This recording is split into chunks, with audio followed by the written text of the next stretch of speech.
तुम्ही कधी अँटिबायोटिक 5 दिवसासाठी घेतली, पण 2-3 दिवसात बरं वाटलं आणि औषध बंद केलं का? जर हो, तर हा छोटासा निर्णय भविष्यात मोठी समस्या बनू शकतो. आज आपण समजून घेणार आहोत, अँटिबायोटिक पूर्ण कोर्स का घ्यावा लागतो? अँटिबायोटिक म्हणजे काय?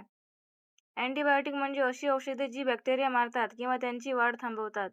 उदाहरणार्थ, अमोक्झिसिलिन, अझिथ्रोमायसिन. पण एक महत्त्वाची गोष्ट, अँटिबायोटिक्स व्हायरसवर काम करत नाही. कॉमन कोल्ड, फ्लू हे बहुतेक व्हायरल असतात, म्हणून त्यावेळी अँटिबायोटिक घेणे युजलेस असते. आता पाहूया आपण बॅक्टेरिया वर्सेस व्हायरस. बॅक्टेरिया हे जिवंत सूक्ष्मजंतू आहेत, जे स्वतः वाढतात. पण व्हायरस आपल्या शरीरातील पेशीमध्ये जाऊन वाढतो. म्हणूनच अँटिबायोटिक फक्त बॅक्टेरियावर काम करते. तर आता पाहूया की अँटिबायोटिक कसे काम करते. काही अँटिबायोटिक बॅक्टेरियाची सेल वॉल तोडतात. काही त्यांच्या प्रोटीन तयार होण्याची प्रक्रिया थांबवतात, म्हणजेच ते बॅक्टेरियाला जगू देत नाहीत.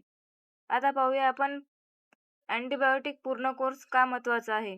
जेव्हा तुम्ही अँटिबायोटिक सुरू करता, काही बॅक्टेरिया लगेच मरतात, पण काही स्ट्रॉंग बॅक्टेरिया जिवंत राहतात.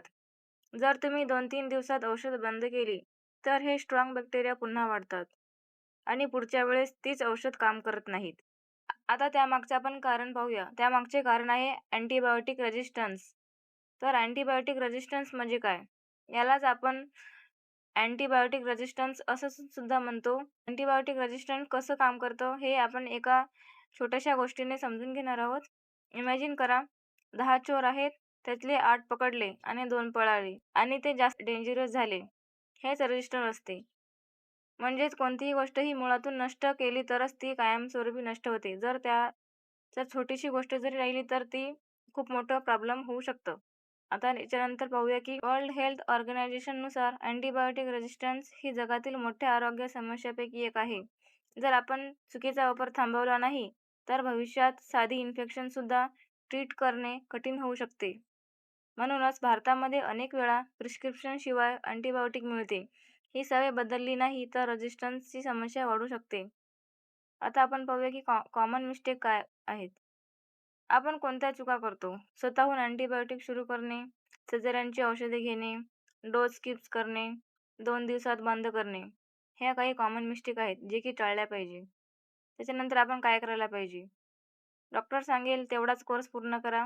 डोस स्किप करू नका. व्हायरल इन्फेक्शन म्हणजेच अँटिबायोटिक मागू नका. त्याच्यानंतरच अँटिबायोटिक म्हणजे साधी गोळी नाही, ती भविष्यातील उपचार वाचवणारे शस्त्र आहे. जर आपण आज चुकीचा वापर केला तर उद्या ती काम करणार नाही. म्हणूनच अँटिबायोटिक कोर्स पूर्ण करा. मी आहे तुमची सायन्स सखी. अशाच सायन्स बेस माहितीसाठी चॅनलला सबस्क्राईब करा आणि व्हिडिओ आवडला असेल तर लाईक, शेअर आणि कमेंट करायला विसरू नका. धन्यवाद.